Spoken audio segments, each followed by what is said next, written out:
Welding, the process of joining metals by heating them to their melting points to bond them. Welding can produce toxic fumes, gases, and other contaminants. Metal fumes, because of their small size, can penetrate deep into the lungs, allowing the toxins to enter the bloodstream.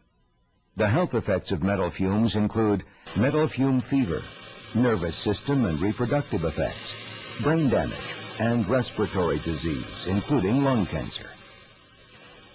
Because of the hazards of metal fumes, OSHA requires employers to limit exposures to them using engineering controls, such as ventilation.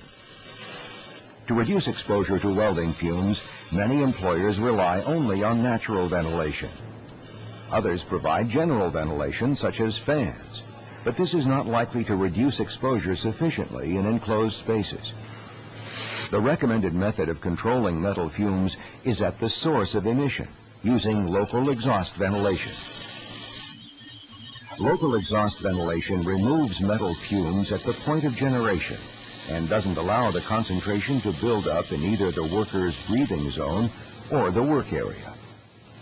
The parts of a typical local exhaust ventilation or LEV unit are the hood, the duct, and the fan. Some local exhaust units also have filters for trapping fumes. How effective are these local exhaust ventilation units, or LEVs, in reducing exposure to welding fumes?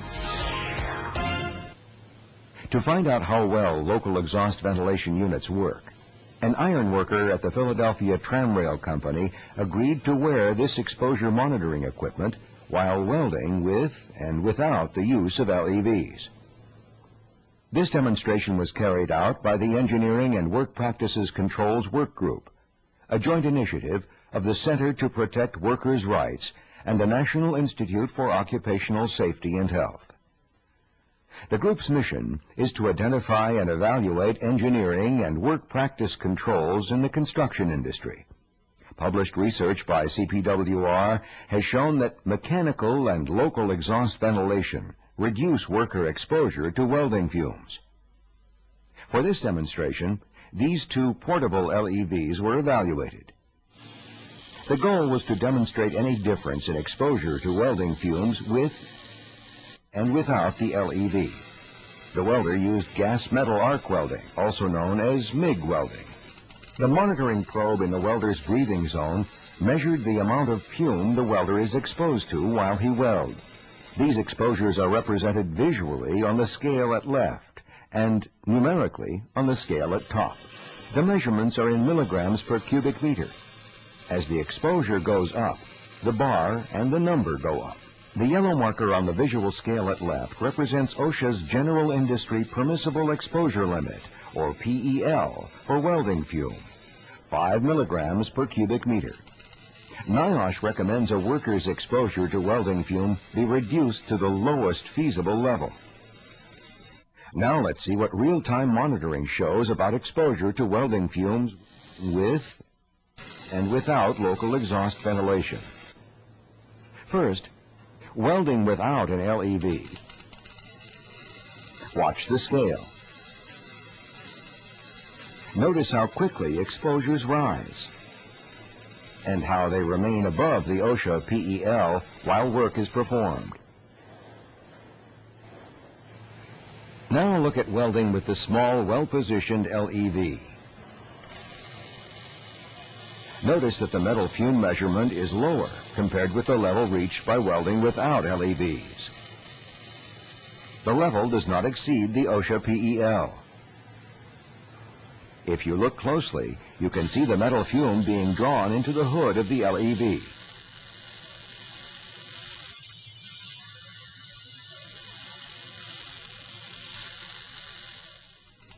Let's look again at welding without the LEV. Clearly, levels are significantly higher when the LEV is not used. Now look at welding with the large LEV. Just watch the scale. Notice how low the measurement is, barely showing on the exposure scale, compared with the level reached by welding without the LEV. the levels are significantly reduced, never exceeding or approaching the OSHA PEL. In all cases, effective use of local exhaust ventilation also requires the worker to keep the hood close to the work. What did the NIOSH CPWR demonstration show? We've shown that the portable local exhaust ventilation is effective in reducing welding fume exposures in an indoor setting. Second, a welder can easily move, set up, and operate these portable LEV units. And welders perceive them as effective in reducing exposures. They both suck the gas and the fumes real good. They both work fine as far as the fumes and gas. Effectiveness, worker acceptance, and ease of use, combined with relatively low cost, should make these LEVs feasible for use in construction. A word of caution. This demonstration is not intended as guidance for ventilating confined spaces. Hot work in poorly ventilated confined spaces can be deadly. Several agencies and organizations have published regulations or recommendations for ventilating confined spaces. You have seen that portable LEVs can reduce exposure to welding fumes. Reducing exposure can decrease occupational illness. For example, the California Workers' Compensation Appeals Board recently awarded $83,000 in compensation and medical costs to a welder whose Parkinson's disease was found to be caused by welding with manganese. In addition to local exhaust ventilation, the workplace should have good housekeeping and hygiene facilities. Personal protective equipment, including respiratory protection, may also be necessary to supplement ventilation.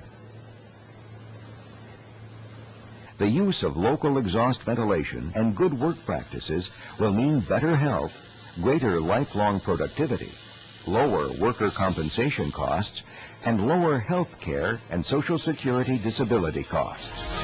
If you would like more information, just contact the Center to Protect Workers' Rights.